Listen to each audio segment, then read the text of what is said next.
Hi guys and gals, what we're going to look at today is what is known as the converse of the Pythagorean theorem. So here's what this means.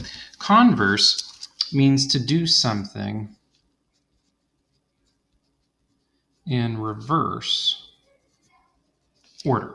All right, so for example, if we're talking about just the Pythagorean theorem, so let's jot that down here. If we're dealing with the Pythagorean theorem, if I could spell it, there we go. We said that the Pythagorean theorem stated the following. We said that if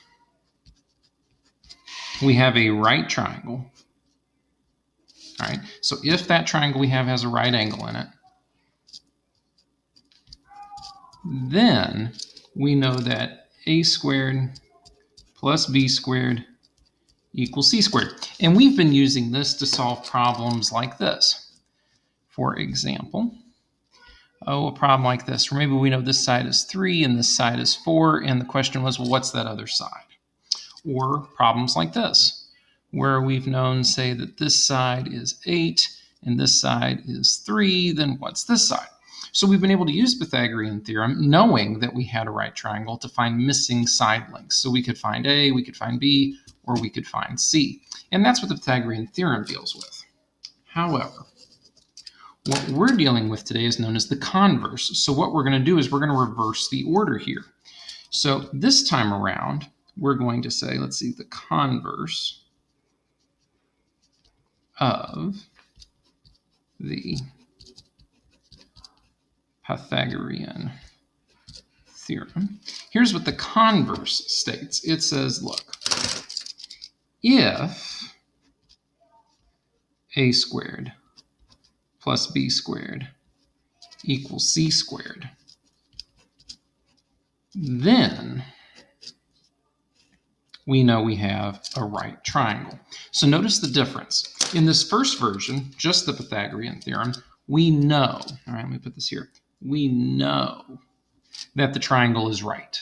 And because of what we know, then we can find, okay, ideas with this. So we could find A, we could find B, we could find C. And notice, in all of these cases, we know at least two of the sides. Maybe we know two legs, maybe we know a leg and a hypotenuse, but we know two legs, or two sides, rather. With the converse, it's different. Here, I know that a squared plus b squared equals c squared, or maybe I know that a squared plus b squared doesn't equal c squared. And because of that, then I can find if I have a right triangle or not. So let's try this. So for example, let's say I know that I've got a triangle whose side lengths are 5, 12, and 13. Right? That's what I know. Okay. I'm going to try to find if my triangle is indeed right. In other words, is this a right angle? So here's what I do.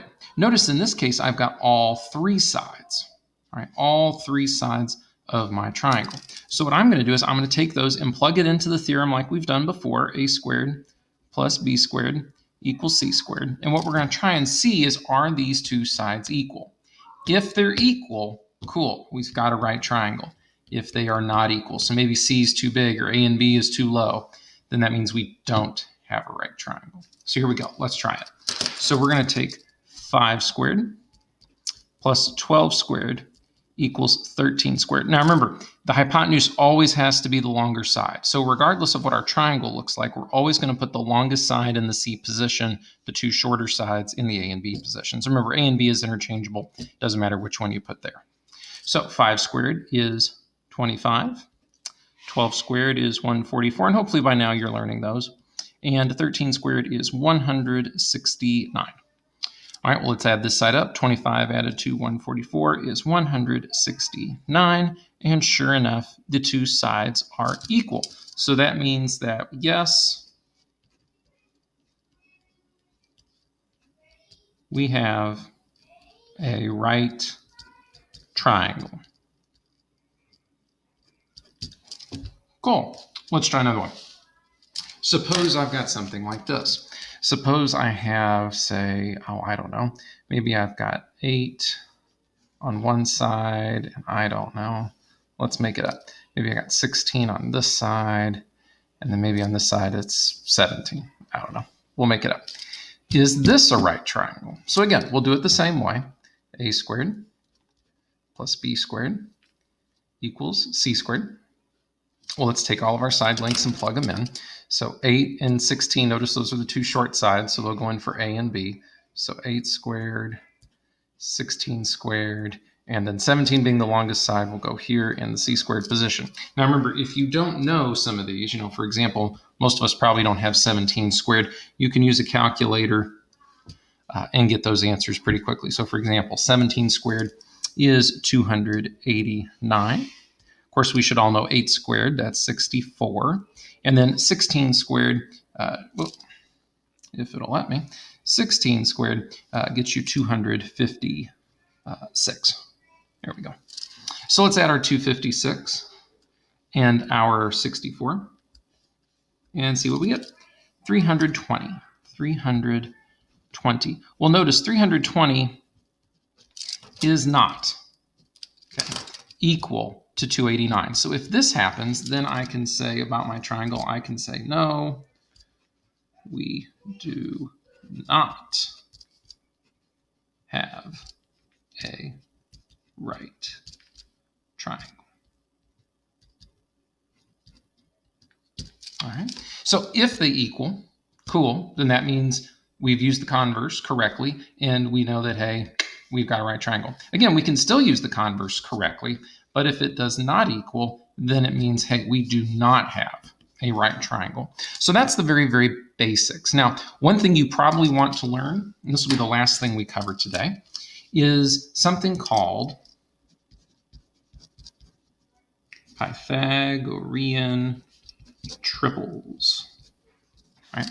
Here's what a Pythagorean triple is. Pythagorean triples are three numbers that work in the Pythagorean theorem. And if you know these triples, then it's going to make some of your work easier. So for example, one of the most common Pythagorean triples is the 3, 4, 5. All right, where 3 and 4 are either your A and B positions, and of course 5 being your C position. All right, that's a very common triangle. All right, so for example, up here where we've got 3, 4, that missing side, since it's the hypotenuse, has to be 5. Another one that's common is this one that I showed you here. So the 5, 12, 13. All right, these are the most common, and again, 5 and 12 will be your A and B's, and 13 would be, of course, C. These are the most common Pythagorean triples. In other words, if you were to see these on a test, for example, let's say I told you one leg was 5, the hypotenuse is 13, what's the missing side? Well, if you know your Pythagorean triples, then you would know that this side automatically has to be a 12, and you don't have to do any of the work that we've been doing. Or if you saw, here's another one that's very common, 8, 15, 17, again, with these two being either A or B and this side being C. If you see something like this, let's change it up here, something like that. If you saw that you had 8, 15, and 17, and we're asked, well, is that a right angle? Then you could say yes, because you know a Pythagorean triple. Now, again, Pythagorean triples have to be whole numbers, so we obviously know that there are other sets of three numbers that work in the Pythagorean theorem, but these are whole number sets that work. And again, the two that I would take your time to memorize would be these two, just because you'll see them on the SAT, ACT, that kind of thing. Definitely ones you want to know. But there are others, like the 8, 15, 17 is one that's very common. Another one that you could see often is 9, 40, and 41. Those are common. There's all kinds of Pythagorean triples. But again, these are the two that I would commit to memory, the 3, 4, 5, and the 5, 12, 13. You can memorize others if you would like, but those are the two that I would definitely commit to memory. Another neat thing about a triple is that you can multiply all the numbers by the same amount and it's still a right triangle. So for example, if we multiplied a 3, 4, 5 right triangle by 2, we would get a right triangle that would be 6, 8, and 10, and it is still a right triangle. So sometimes test writers will try to disguise these, and if you know the relationship, hey, this is really just a 3, 4, 5 right triangle, well, then you could find, say, a missing side. So for example, if I gave you a right triangle that was just 6 and 10, well, you could realize, well, that's the 3, that's the 5. Notice they've both been multiplied by 2, then this side has to be 8. Again, that 4 side just multiplied by 2. Again, if you have any questions or concerns, bring them with you to class, but this is what we'll be dealing with today, the converse. We'll also talk about 2 other types of triangles in class, potentially the idea of the acute and then the obtuse triangles in class, and how we can determine triangles like this. Obviously it's not right, so it must be either acute or obtuse, and how we would know based on what we see. All right, bring your questions and comments. Have a good day, guys.